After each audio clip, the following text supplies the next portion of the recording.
Are BCAAs effective in decreasing the time it takes to recover from muscle soreness and its effects on performance?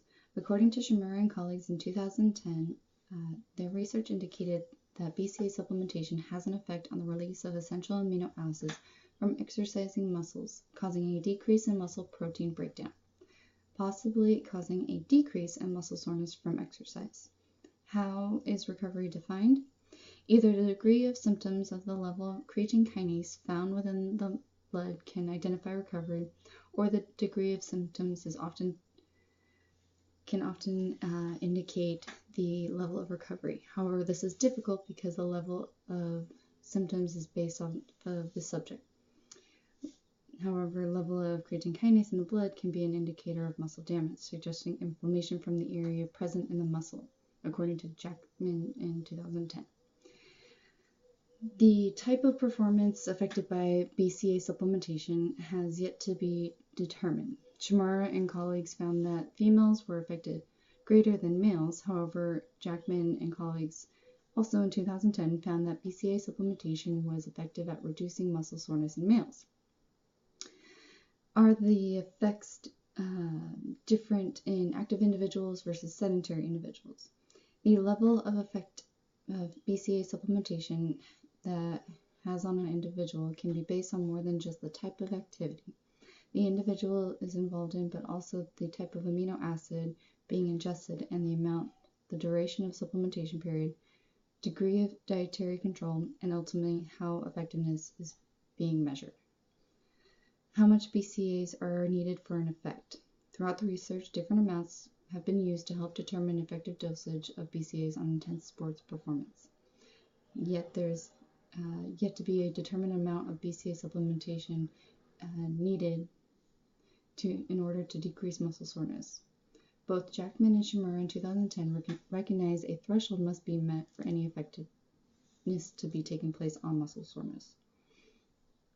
Should BCAAs be taken prior to or after exercise? Shimura had their subjects ingest BCAA drink prior to exercise, whereas Jackman had participants ingest a BCAA drink throughout the testing, and both studies still resulted in benefits from BCAA supplementation on decreased muscle soreness.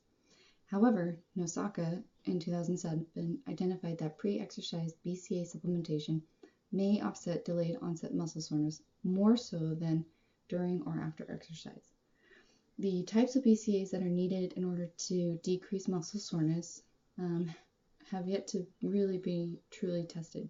Based on research by Jackman in 2010, Nosaka in 2011, and Shimura in 2010, there is not one particular essential versus non-essential BCAA that has been determined to eliminate or reduce the effects of delayed onset muscle soreness or the presence of delayed onset muscle soreness.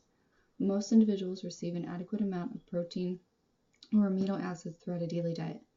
Protein intake for an athlete should not be of concern so long as they are consuming 10 to 15% of the recommended daily amount of protein and when their energy requirement is taken into account based on their sport. If an athlete is focusing on endurance more than resistance exercise, protein loss is less than that from resistance training. Therefore, supplementing for the lost amino acids would not be as effective for an endurance athlete as it is for a resistance training athlete. Are there BCAA supplementations that are banned from the NCAA? Based on the NCAA's website, there are not specific BCAA supplements that are banned. However, regulation on supplements is not as heavily restrictive as prescription drugs. Therefore, what is in the supplement may be different than what is stated on the label and could possibly cause a positive drug test. It is best to simply acquire amino acids or proteins from a daily diet from such foods as meat, fish, egg, and soy milk. Looking at the scope of practice for certified athletic trainers, the National Athletic Trainers Association provided a position statement on dietary supplementation for performance nutrition, and it states that certified athletic trainers must be knowledgeable regarding basic nutrition and supplementation use and must have the capability of educating their athletes regarding the efficacy, safety, and legal issues associated with supplementation. The National Athletic Trainers Position Statement has provided a template to follow when advising an athlete regarding supplementation. Before supplementation begins, the athlete's diet should be evaluated for their goal and performance requirements. If the food that they are consuming does not follow the necessary framework for desired performance, daily diet should be altered rather than acquiring supplementation. Beyond basic nutrition, athletes should be referred to a certified dietitian to help with specific dietary needs. It is important for the athletic trainer or certified athletic trainer to have resources to reference to, but also educate their athletes on the risk of supplementation and how it can affect their performance and possibly their eligibility. So to answer the question, are BCAAs effective in decreasing the time it takes to recover from muscle soreness and its effects on performance? Can be answered as possibly yes. However, regulation on supplements is not as heavily restricted as prescription drugs, and what is stated on the label may not necessarily be what is in the bottle. Therefore, the framework that the National Athletic Trainers Association has provided states that in regards to that question, looking at the diet first, is the athlete meeting the dietary needs based on their performance level as well as their performance goal. From then, okay, do we now need to go to a certified dietitian, or is supplementation really needed? If supplementation is actually needed, what type of supplementation? And looking at the supplementation is what they're consuming with a supplement actually in that supplement, making sure that it is safe and effective. So once it's determined that it is purely what it states on the label, then it can be, the supplement can look to see if does it do what it's supposed to. If it doesn't do what it's supposed to, then basically money can be spent elsewhere.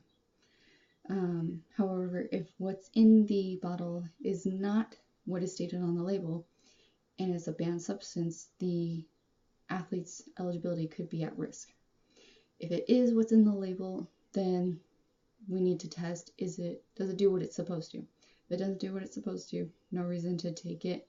If it does do what it's supposed to, then we look to see where's the research behind it to prove that it is doing what it needs to, as well as to define a proper dosage.